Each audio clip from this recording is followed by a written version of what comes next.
the Attorney General to review whether his investigations into leaks is having a chilling effect on journalists, but it shouldn't stop there. The president needs to rethink his entire communications policy, top to bottom. It is hurting his credibility and shortchanging the public. And to head the review, how about someone other than the Attorney General, whose department is so deeply involved? That makes no sense to me. Back in a minute. Most of you will be right back with a lot more Face the Nation.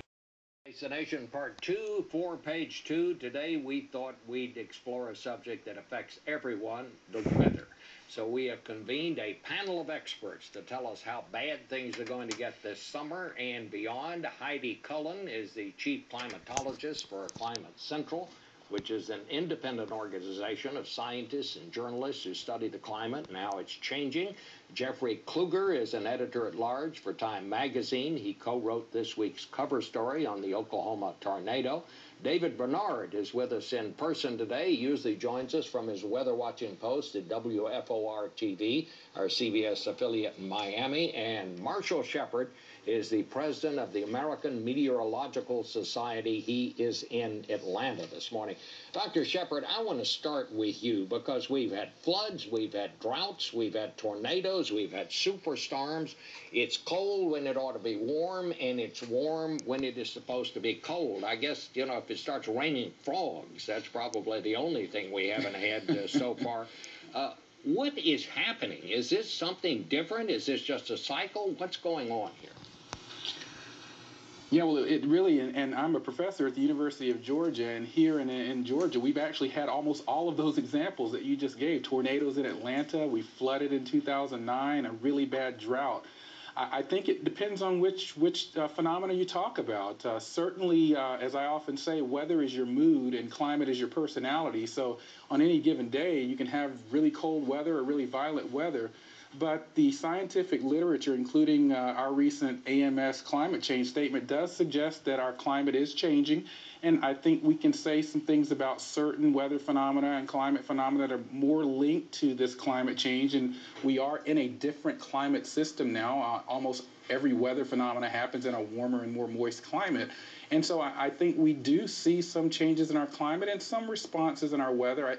I think it's a bit premature to say that there is a definitive link between that more tornado last week and climate change, but I think more research is needed there. Well, Jeff, is there any consensus about what is causing this?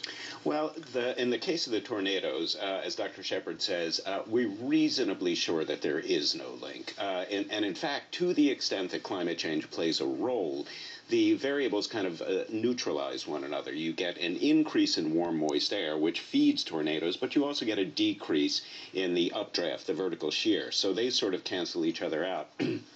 I think what we see, though, the fact that we crossed 400 parts per million of CO2 in the atmosphere just last week, this is the highest it's been since the Pleistocene era, when there were forests in Greenland and sea levels were 60 feet higher than they are now. As recently as 1958, it was only 315. So we have supercharged, super accelerated CO2 input into the atmosphere. And this, I think, is what's driving so much of the mood or the personality, the climate change variables we see. Dr. Cullen, there's no question that it's getting warmer. We have a graphic here that just shows 2012 was the hottest year on record. It shows how much hotter it was. The entire country was affected. Is this going to get any better, or is it going to get worse? It's not going to get any better if we don't do anything about it. I mean, right now we've added about 1.5 degrees of extra warming to our atmosphere. The planet is that much warmer. And so what we're talking about is how does that extra 1.5 degrees affect our day-to-day weather? And so right now, I'd say that the jury is still out as to how global warming will affect tornadoes, which of those two variables will win out.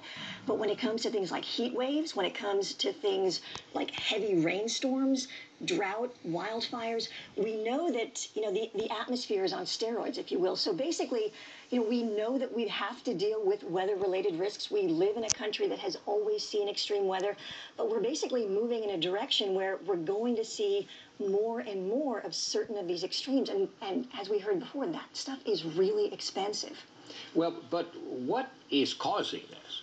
So basically, add additional heat to the atmosphere. Suddenly, you're now adding more moisture to the atmosphere. So we know that certain kinds of extreme events are going to happen more frequently. So the heat wave that would only happen, say, 1 in 100 years is now going to happen, say, once every 50 years. The statistics, if you will, the likelihood of seeing a certain kind of extreme increases just by the virtue of the fact that the planet is warmer.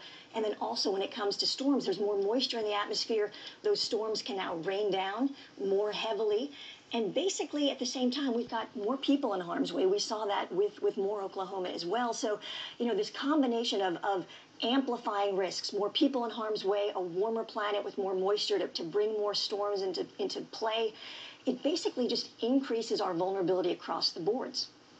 All right, Dave Bernard, you're our man on the Hurricane Watch. We talked to you many times during hurricane season, and the bad news is, and NOAA has come out with hurricane season predictions that say it could be worse this year than it was last year. They're predicting a likelihood of, I think, 13 to 20 named storms, of which 7 to 11 could become hurricanes. Well, the key here is we have been in a climate pattern for the last 20 years of excessive storms in the Atlantic Basin. That climate pattern, Bob, is still in place. So that's the reason why we're looking at an elevated number of storms. Now, of course, the key every year is where do these storms go? That's one thing that we really can't tell ahead of time. Last year, there were 19 storms, and basically we had Isaac hit Louisiana and, of course, Superstorm Sandy. But the majority of the storms, they stayed out to sea. But with a forecast like that and the potential for more landfalling storms, I think there could be even a greater impact. And what we learned from Sandy and even going back to Hurricane Katrina, and basically what Dr. Cullen was saying, we have more people now living on the coast than ever before. So the impact potential really is that much greater, and we have to learn how to mitigate against these storms. Clearly, that was not done in the Northeast. We'd gone so long without a significant hurricane there. We've seen that in other areas. We have to learn to live with these storms, and going forward, since we don't know exactly where this climate pattern may take us with a warming world, we have to learn to adapt to these storms as well. Well, Dr. Shepard, let me just cut to the chase here. Are we doing something here on Earth that is causing the weather to change, or is this just one of the cycles that we go through? HAARP and chemtrails. Yeah, this is a question I often get, Bob. And of course, it's amazing to me when someone comes up to me and says, Dr. Shepard, the climate change is natural. I say, of course it does. I should send my degree back to Florida State University if I didn't know that. But what's most important about that is that on top of this natural variability, as Heidi mentioned, we now have a steroid. Think of a basketball player. I'm a big basketball fan. We're in the middle of the playoffs right now. A basketball 10 feet high. Think of it this way. Climate change is actually adding about a foot to the basketball floor so that more people can dunk the basketball. There's just more amplification. That warmer and more moist climate is amplifying, as Heidi mentioned, some of the weather systems that we see. And one quick point I want to make. I often get the question, well, what is the big deal? 1.5 degree. Well, if our child gets a 1.5 or a 2 degree fever, that may not sound like a lot, but our body responds to that and our climate system as well. But the scary news is we're talking about an additional 3 to 10 to 14 degrees, perhaps in some models, in the next 100 years. So, yeah, Jeff. Well, and one of the problems is getting worse. As Dr. Shepard says, we have now baked in another 50 parts per million of CO2 in the atmosphere.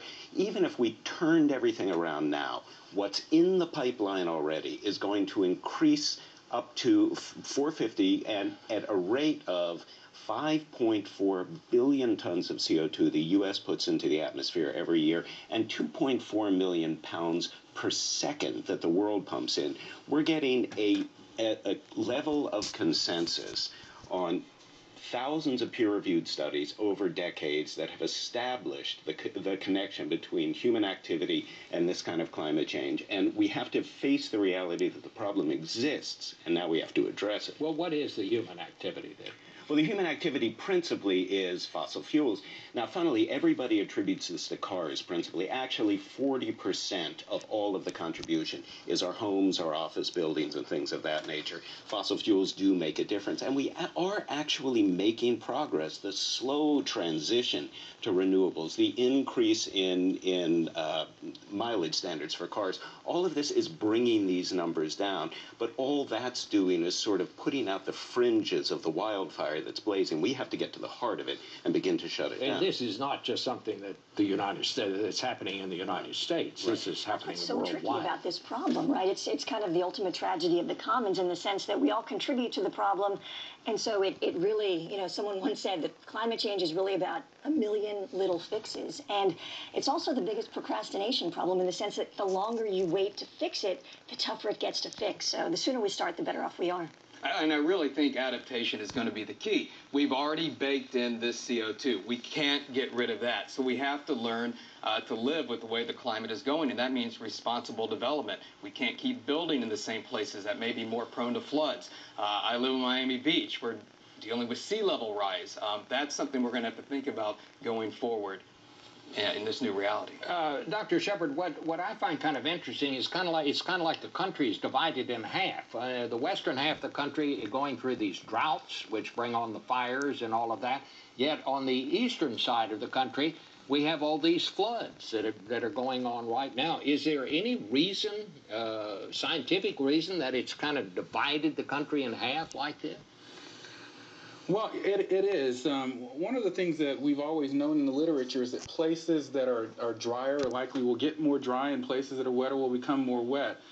If you have to really look at how weather patterns occur. Weather patterns occur as big waves in the atmosphere. We call them scientifically Rossby waves. And so if you look at a weather map, for example, on any given day in terms of weather, you'll have one part of the country that is cool and wet. They're in a big sort of dip in the wave pattern, a trough as we call it. Meanwhile, you'll have a ridge of high pressure and nice weather in another part of the country. It's gorgeous here in Atlanta right now, and I was watching the Braves and Mets last night in New York, pouring down rain and cool the last couple of days. That kind of take that sort of wave pattern and think about that from the perspective of climate. So you're not going to have the same type of response everywhere. That's why it's important to keep that in mind when we hear, well, gee, it's really cold this last couple of weeks. What are you guys talking about global warming? You cannot say anything about the overall climate system by looking at the last couple of days or where you live. Boy, I wish I could actually predict my stock portfolio based on the stocks the last 2 weeks or the last 2 months. We can't do that. We cannot do that with our climate and system. as is always the case around my house, we say when everything else goes wrong, then on top of it, the toilet breaks. I mean, the thing you would least expect. In the middle of all this, Jeff, NOAA recently had one of its weather satellites go offline. What is the status of our technology? The status of our technology is precarious, and funnily, it's easy to fix it. We have two major weather satellites hovering over the east and east and west coast. The goes east and goes west, they're called. They're in geosynchronous orbit. They just hover there. We have 5 polar satellites. These are all set to go down at one form or another, to wink out between 2015 and 2016. The earliest we can replace them will be those very years, which means that if there's any lag at all in launch and construction schedules, we're going to be struck blind. This we saw the wages of back during Sandy, when the GOES East satellite did go down for a few weeks just as the storm was brewing, and we did not predict the sharp left hook Sandy took into the eastern seaboard. That is exactly what did the $65 billion worth of damage. It took the European system to weigh in and inform us that this was about to happen. Now, we had just enough assets in place, a spare satellite in orbit, to swing into position and take care of this. But if we don't take care of this now and allocate the necessary money, we are going to be vulnerable to whatever is out there. I take it you would endorse that. I couldn't have said it better. Right now, 90% of the data that goes into our weather models comes from satellites, and this infrastructure, it's critical. It's our eyes in the sky, and if we lose it, we're flying blind, and we desperately, as a country that sees a lot of extreme weather across the board, we need strong, forward-looking forecasts. And I'll let you close it out here, Dave. What do we look for? New World Order. I think as we go through the next few months, Population keep control. in mind that regardless of where our climate is heading in the next 50, 100 years, the hurricane season, it's here now. And it's Hurricane Preparedness Week. And as we saw last year, everybody from Maine to Texas need to be ready. I thought I just filmed this for you so you'd be aware.